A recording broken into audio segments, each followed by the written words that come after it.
Bonjour chers élèves, bonjour à tous. Cette vidéo est destinée aux élèves de tronc commun sciences bien sûr. Elle sera consacrée à la correction d'un exercice concernant la concentration molaire. Le but de cet exercice est d'étudier la solution aqueuse de l'aspirine. Donc voilà l'énoncé de cet exercice. L'aspirine est sans doute l'un des médicaments les plus connus au monde. Ils sont fabriqués chaque année près de 25 milliards de comprimés. Sa formule brute est C9H8O4. En pharmacie, l'aspirine est vendue sous forme de comprimés ou de sachets solubles dans l'eau. Bien sûr, vous trouvez le fichier PDF de cet exercice dans le lien au-dessous de la vidéo. La première question de cet exercice est calculer la masse grand M de l'aspirine.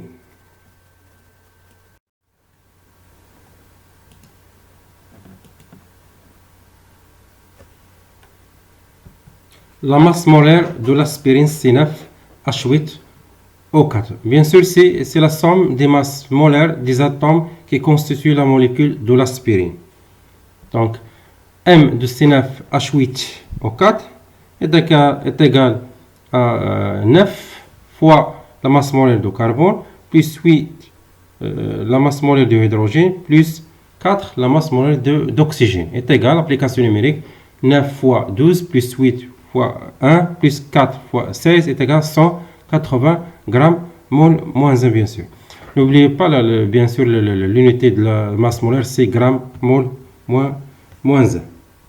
La deuxième question c'est en dessous un comprimé contenant M est égal à 500 mg de l'aspirine dans un volume d'eau pour obtenir une solution aqueuse S0 de l'aspirine de volume V0 est égal à 100 ml.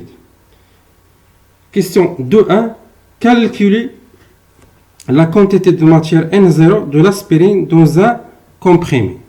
Donc, bien sûr, on applique la relation, bien sûr, qui relie la quantité de matière et la masse molaire. La relation, on applique bien sûr la relation N0 est égal à MTM, c'est la masse, et sur grand M, c'est la masse molaire. Application numérique, N0 est égal la masse de l'aspirine, bien sûr, qui est dans un comprimé, c'est 500 mg. Il faut transformer en grammes. Il faut multiplier 10 à la puissance moins 3. Parce que, bien sûr, la masse molaire est donnée souvent en grammes mol moins 1. Divisé sur 180, la masse molaire de l'aspirine est déjà calculée de la question 1. Le résultat, ça donne 2,67 10 à la puissance moins 3 mol. La question 2b. Déduire la concentration molaire C0 en aspirine en solution. Dans cette question, bien sûr, on veut de calculer la concentration molaire. Donc, on applique bien sûr on applique la relation de la concentration. C'est C0 est égal à N0 sur V, c'est-à-dire la concentration molaire est égale, c'est la quantité de matière sur de l'aspirine sur le volume de la solution. Application numérique, C0 est égal. La quantité de matière N0 calculée, bien sûr, de la question 2, c'est 2,67 10 à la puissance moins 3 mol, divisé sur le volume, c'est 100 ml. Il faut transformer en litres parce que la concentration molaire est toujours donnée en mol litre moins 1. Donc, il faut multiplier par 10 moins 3. Le résultat, ça donne 2,67 10 à la puissance moins 2 mol litre moins 1. Question 2c. Calculer grand N, le nombre d'entités correspondant à cette quantité de matière N0. Donc, là, on va calculer bien sûr le nombre des molécules qui existent bien sûr dans la quantité de matière N0. Donc, on applique la relation qui relie bien sûr la quantité de matière et le nombre d'entités et la constante d'Avogadro, bien sûr. Donc, on a la relation N0 est égal grand N sur Na. Donc, on veut calculer bien sûr si le nombre des molécules ou bien de l'aspirine ou bien le nombre d'entités. Grand N est égal N0 fois la constante d'Avogadro Na. Application numérique. Donc, N est égal N0, c'est calculé dans la question 2A, c'est 2,67 10 à la puissance moins 3, bien sûr, mol, multiplié par la constante d'Avogadro et donné, bien sûr, dans l'énoncé de l'exercice, c'est 6,02 10 à la puissance 23 mol, bien sûr, mol moins 1. Le résultat, ça donne 1,66 10 à la puissance 21 molécules. C'est-à-dire la quantité N0 contient de l'aspirine contient 1,66 10 à la puissance 21 molécules. On passe maintenant, bien sûr, à la question 3. On dilue la solution S0 pour obtenir une solution SA de concentration C1 est égal à 1,2 10 à la puissance moins 2 mol litre moins 1. Question 3A. Calculer le volume VA de la solution S1. Donc, bien sûr, on veut calculer le volume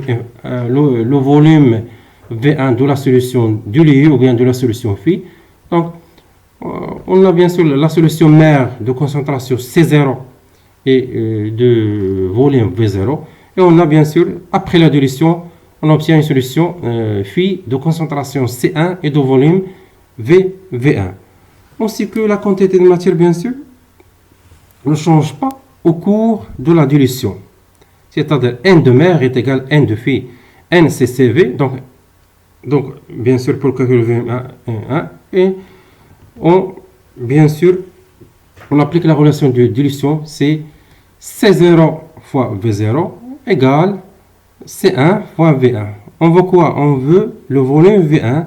Donc, d'après cette relation, on peut sortir facilement V1 est égal à C0 fois, bien sûr, V0 sur C1. Application numérique, bien sûr, V1 est égal à C0, c'est 2,67 10 à la puissance moins 2, moins lettre moins 1, fois le volume V0, le volume de la solution mère de la solution concentrée, c'est 100 ml, bien sûr, divisé par le C1, c'est la concentration de la solution du lieu, c'est 1,2 10 à la puissance moins 2.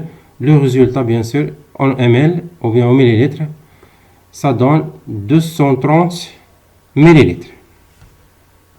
Donc, en passant à la dernière question, c'est de trouver VE, le volume d'eau qu'il faut ajouter pour préparer la solution S1. Donc, bien sûr, pour faire bien sûr la dilution, souvent on ajoute de l'eau. Et on va calculer le volume d'eau. Ainsi que bien sûr, le volume de la solution du lieu, c'est le volume de la solution mère plus le volume de l'eau qu'il faut ajouter. Donc, on cherche quoi? On cherche VE, c'est la différence entre V1 et V0, application numérique. V1 c'est 230 ml et V0 c'est 100 ml. Le résultat, ça donne 130 ml. Et voilà la fin de cet exercice et merci.